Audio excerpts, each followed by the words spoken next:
Hey, what's going on? It has been a while, but here's a new video. So this is just kind of a incremental update, I guess, to a project that I'm not really sure where I'm going with it. I'm kind of a gadget guy, and I have a lot of. I'm really into mobile devices, and though I don't ever need them or use them, I'm intrigued by those USB power banks, especially now that I just picked up one of the new Retina MacBooks that charges through the USB-C port. And after finding out that you can charge the laptop through the port, it really kind of piqued my interest.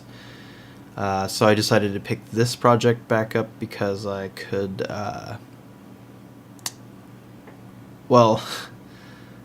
there's a company called, their product's called Lime Fuel. I don't remember what the name of the company is. I backed them on Kickstarter, and I have a battery bank called the Limeade, and I think it's 18,000 milliamp hour. Pretty beefy. And so theoretically, the battery in my laptop is only, I think it's 5,300 milliamp hour. So even when you figure in losses, I mean, technically I would almost be able to get 3 charges worth. I'd be able to charge my laptop 3 times from empty to full with a fully charged power bank. So anyways, I thought I would get this to a state where I could just plug in a fully charged USB power bank and then have it drain the thing to empty and then tell me what the actual capacity ended up being. So this is my next step. The last time you saw a video related to this subject, I was using an Arduino Uno, which I still am. The difference was I was doing it on a breadboard, and this time I decided to just grab one of those really cheap Proto Shields and solder everything into a semi-permanent setup. Semi-permanent because the op amp I have in an actual socket, and then I'm using female and male headers to mount that OLED screen that you see. So and there's already a reason for me to move on to another board, because with this one I did kind of consider it and think about it, but it worked fine on the breadboard, so I decided to just go with it. The op amp is actually powered by the 5-volt rail of the Arduino, and for the most part it works. It's just there's some limitations when you're running it, because for the specific op amp that's on the board right now, it's actually, I'm running it below the recommended minimum. I do have a couple that the recommended minimum is right at 5 volts. I need to switch to those, but there's some downsides to running them outside of the recommended range, and so on the next board I'll probably give it its own supply rail, separate from the Arduinos. But anyways, I got it done up on this proto board, and it's actually really stable. And I got the code working really well, and this OLED screen is just awesome. It's super tiny. I'll put my hand down here for scale. As you can see, it's not much bigger than like the width of my pinky. It's 128 by 32 pixels. It's this specific one's I2C, but Adafruit also sells SPI ones. Sorry, it's really late. It's like 4:40 in the morning. I should be in bed. Anyways, it's OLED, so the contrast is infinite. So as you can see, it is extremely bright, and the letters just pop. Makes it really easy to read. So despite being tiny, I think it's a lot easier to read than those stupid character LCDs. And don't get me wrong, the character LCDs have their place in this world, but for this project, I think I'm going to stick with this LCD. And look how quickly I can update the screen. No ghosting or anything. So as you can see on the screen, I have the current, which is being measured by one of the analog pins, which is basically the Arduino's ADC. That's reading the voltage across the current sense resistor. The voltage is being read from above the MOSFET. So basically the drain of the MOSFET is where I'm reading that voltage reading.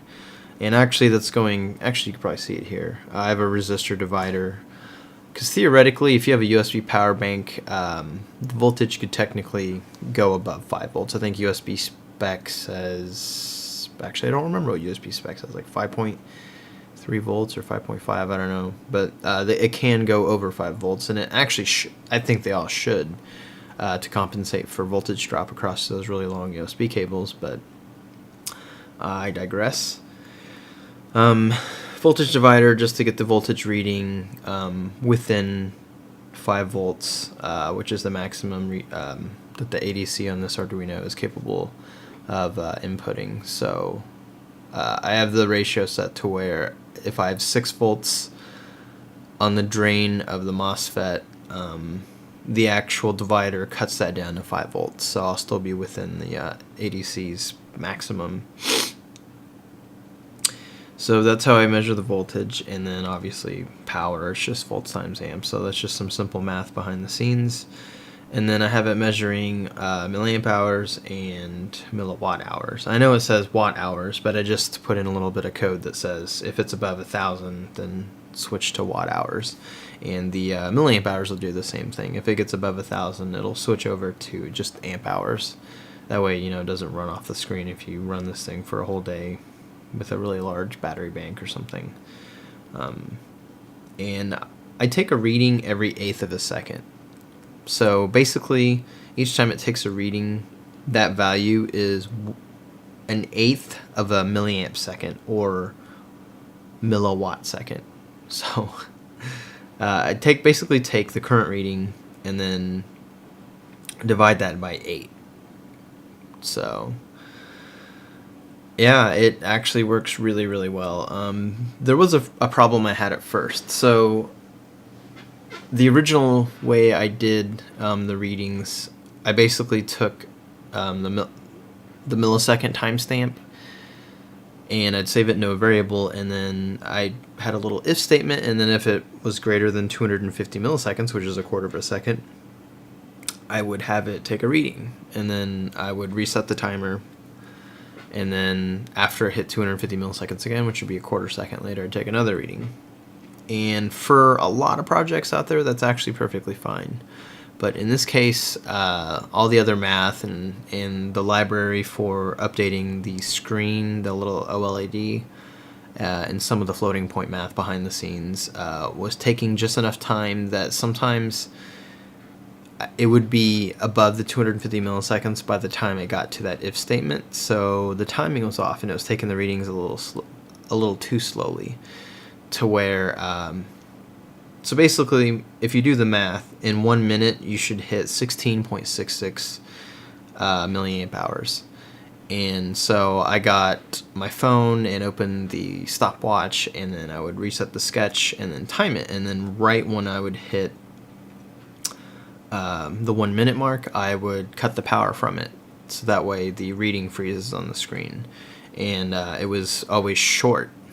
It was like 15.9 or something like that. So just a tiny little bits of delay caused by the other lines of code was causing my reading to be off. And so instead of artificially compensating for that, because I don't know if that scales linearly, so it's just not the most elegant and not the best way to do it, I decided to just use timer interrupts. So they're a little trickier code-wise to use. It looks worse than it is, and I don't know if I'll do a tutorial on it, but I'll at least go over my code. I'm not going to go over code in this video because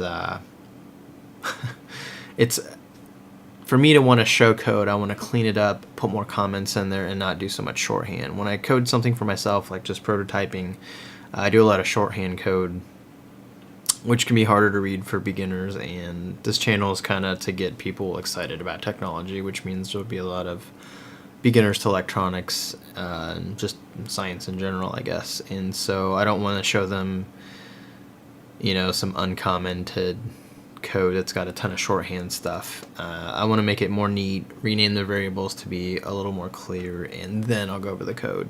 And I'll probably do that in the next iteration. Even just the way I laid the screen out in this one, I just started from the left, I went down, and when I ran out of room, I went and started a second column.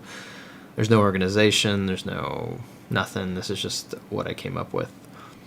So the next board I'm gonna use probably the same op amp. It doesn't. I think it is a low noise one, but I'm gonna give it its own voltage rail because with this current setup, I can't. So I got a potentiometer here.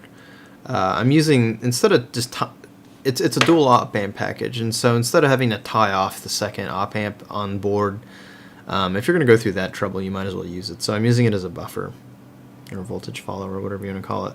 But this is with this turn all the way down, which is basically tying it to ground. And as you can see, it's still drawing half an amp. So giving it its own supply rail should help fix some of these little minor problems. Not huge problems, but and some of that could be this. These potentiometers are never perfect, so when it's turned all the way to the left, it might not be reading exactly 0. And also, I could use something to pull the gate down on the MOSFET. I do have like a 1 meg or something to pull it down, just to help with some noise and stability issues. But I might use a slightly smaller value, like maybe like a 50K or a 10K or something. Maybe not 10K. 50K would probably do it right. But I haven't been worried about it. I don't imagine I'd ever want to test it below half an amp. And just to show you, if I cut the power, I'm just going to pull the positive banana jack out of my power supply. Actually, I accidentally pulled both up. But either way, you can see that everything freezes. So, this is actually taking readings, and since everything's 0, it's not adding to the total milliamp hours or watt hours. But I'll go ahead and plug it back in. And then I'll show you. And if you pay attention to the milliamp hours, actually, let me just reset the sketch. That way you can see the watt hours moves more quickly. Okay, so see the rate it's moving at? This is only at half an amp, and then watch if I crank it up to 1.5 amps. See how much quicker it's moving. This is just to show you that the math is actually happening live. And I'm really, really happy with the update rate on this thing. I mean, look at that. As I'm adjusting, you can just see those numbers flying. And there's no way you'd be able to do this with the character LCD. The character LCD, you can only update the screen, like a couple times a second without getting too much ghosting. But look at this. I'm just turning the knob back and forth, and you can just see those numbers flying. So, OLED screens, freaking awesome. The problem with them is they're really small. But I'll get it right back to about 1 amp. Oh, and I guess I'll change the voltage too. So the voltage, I'm running this off of my bench power supply. Tomorrow, actually, I don't think I'll waste a USB female jack on this specific proto board. On the next one, where I give the op amp its own supply rail so it can run within its voltage range that's recommended by the manufacturer, on that one I'll solder on a USB female jack. That way I can plug it in. I can just get a USB cable and then plug my power bank straight into it, and then not have to do this really stupid wiring, and that way I don't have to plug it into my power supply to test it. Actually, if it's for testing a power bank, I would need that anyways. So and as you can see, since the watt hours and amp hours are both under 1,000, it's showing milliamp hours and milliwatt hours. So let's change the voltage. So right now it's reading 4.93, which is funny because the power supply is reading 5.056 volts. But by the time it gets down to here, there is voltage drop. So that is actually correct. And I measured it with my Fluke multimeter to verify that. It wasn't exact, and part of that's because the reference is, it's using the Arduino's power. And I'm powering it through a really, really, really long USB cable that's going all the way back behind and below my workbench. So that voltage isn't going to be exactly 5 volts, which means the readings on the screen aren't exactly perfect. So I'm also going to figure out how to power the thing also. So I'm not quite sure. I'd like it to be battery powered. Well, I don't know. I'll decide that later. But I do need to give the Arduino its own power. That way, once I have a power supply chosen for it, whether it be battery or, that'd be a reason not to do battery.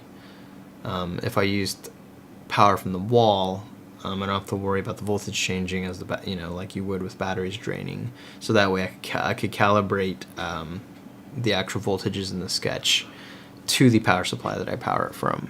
So, okay, but I keep dragging this out. Anyways, at 4.93 volts, I'm going to set it to 4 volts even. So here we go, and you'll see the current draw will stay the same. Yeah, and as you can see, those voltages are drooping quite a bit. So now we'll go to 3 volts, 2 volts, 1 volt. And as you can see, the milliamp hours and milliwatt hours are incrementing a lot more slowly now.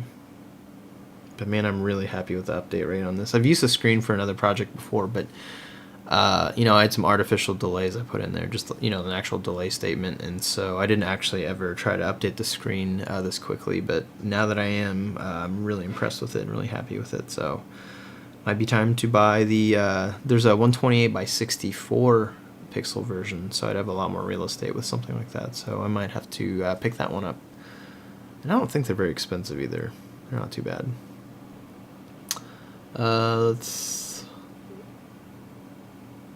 Let's do 100 millivolts. Yeah, look how slowly the milliamp hours is incrementing. Anyways, we'll go back up to 5 volts.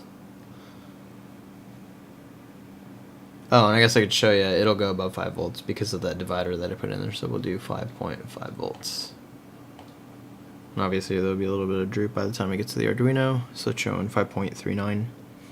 And here we'll crank that up, so look, 8.27, 8.3 watts-ish. Oh, that's something I should mention too. Well, let me get this back down to...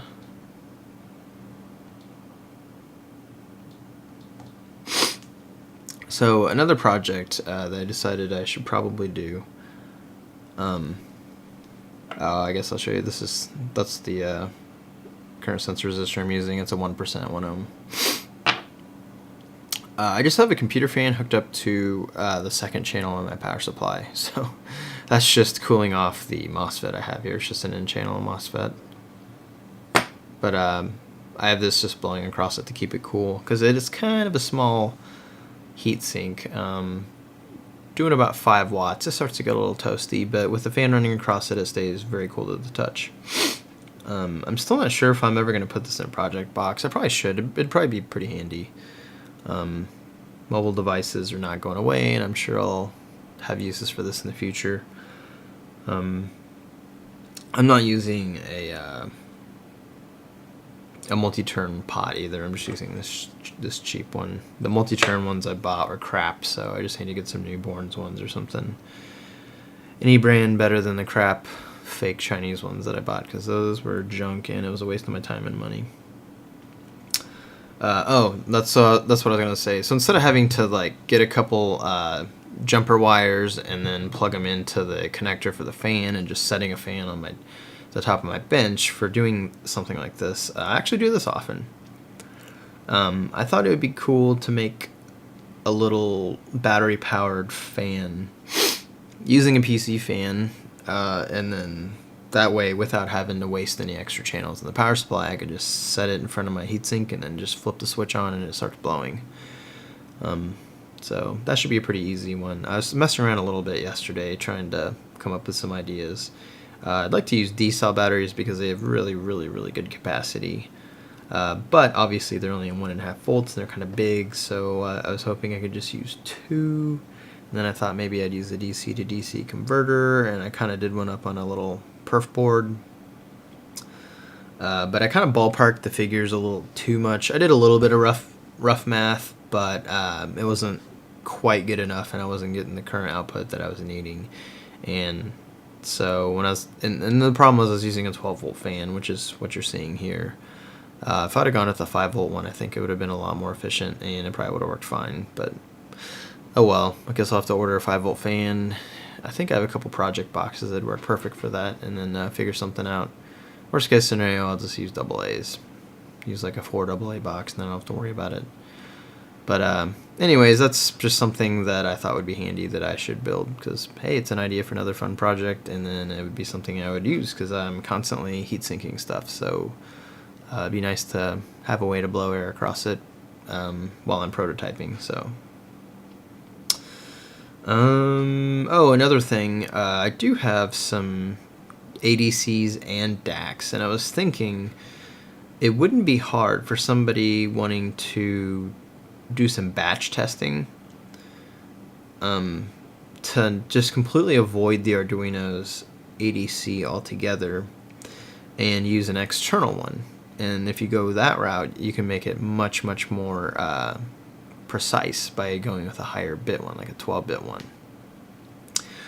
And then you could also do oh man, I'm losing my train of thought. You could also go with using a DAC, and then, well, I guess you could PWM too, but it'd be even better if you went with like a 12-bit DAC and then use that to precisely control the current. So you could read the current, and if the current's not exactly what the user set it to, you could have the code actually adjust the output of the DAC, which adjusts the current through your current sense resistor. So you could basically have your sketch keep your current exactly where it needs to be. Because obviously mine, I have it set to exactly an amp right now, but that doesn't mean that as things heat up, things drift a little bit, and then it gets a little bit out of whack, and then it shouldn't matter, because if you're measuring, if you're doing this to measure capacity, as long as you're really fairly close, it's not going to be a big deal. Though capacity is different depending on your current draw, so there is a little bit of a difference, but it's not that big of a change. I think, if it changes 100 millivolts, it's not that big of a deal. So anyways, I thought that'd be kind of neat to have some feedback like that, and have the sketch actually control the output going to your little op-amp stage to keep everything precise and exact. And then another thing you could do too, really the only thing the Arduino is doing is just reading voltage from two different places, and that's it. I could actually unplug the Arduino, and this will still draw current. It's still just the DC load. The Arduino is not doing any of the work related to doing the load. The Arduino is only, it's read only. It's just reading the voltage across the current sense resistor, and it's reading the voltage at the drain of the MOSFET, and that's it. So technically speaking, if you had like an 8-channel ADC, like a 12-bit one, you could hook up 8 separate loads, and then you could test 8 different power banks at once. And if you had, let's say, instead of this one, you had like the 128 by 64 resolution screen, and I think I could have had, I think there's like an extra pixel or two between each of the numbers. I probably could have pushed that up and maybe fit a 4th row in this one. So potentially, if you had the 64 pixel height one, you could potentially fit 8 rows of data. And so if you had, and you don't need current, voltage, and power for every single one. You could just stick with milliamp hours or watt hours, or maybe both. I'll just measure those two things for each of your 8 power banks as you're testing them all at the same time. And then obviously just set in the code what your desired target would be, and then the Arduino would actually take readings from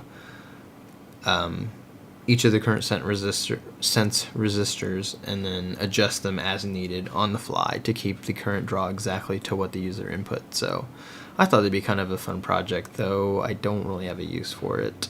But for the people I've seen online who are doing reviews of a whole bunch of the USB power banks, that'd be probably a handy tool for them that could save them a lot of time.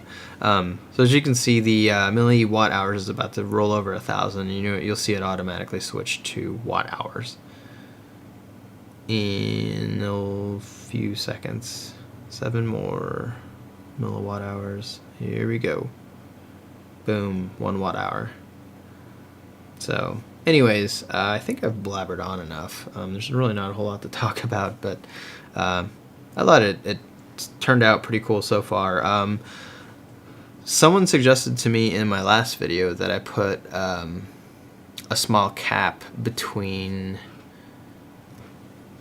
the output of the final stage and the inverting input, and they said it'll help with stability, and man, they were right. I actually used the bigger cap value than they suggested, but I really didn't feel like digging through for the exact value, so I just ballparked one, and it went from the ADC readings just jumping all over the place to them being rock solid. But I mean, as you can see, these readings are being taken. Man, I mean, I bet these readings are being taken probably anywhere from 20 to 100 times a second, and updating the screen that quickly.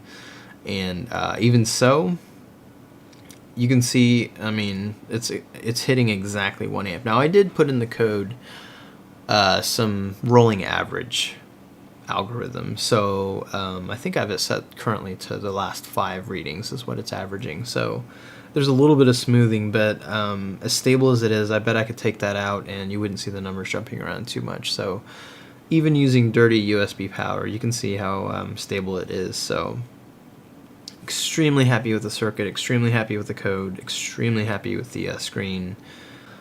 That's it. I guess I will see you for the next video, hopefully tomorrow, since it's the weekend and I have time. But yep, later.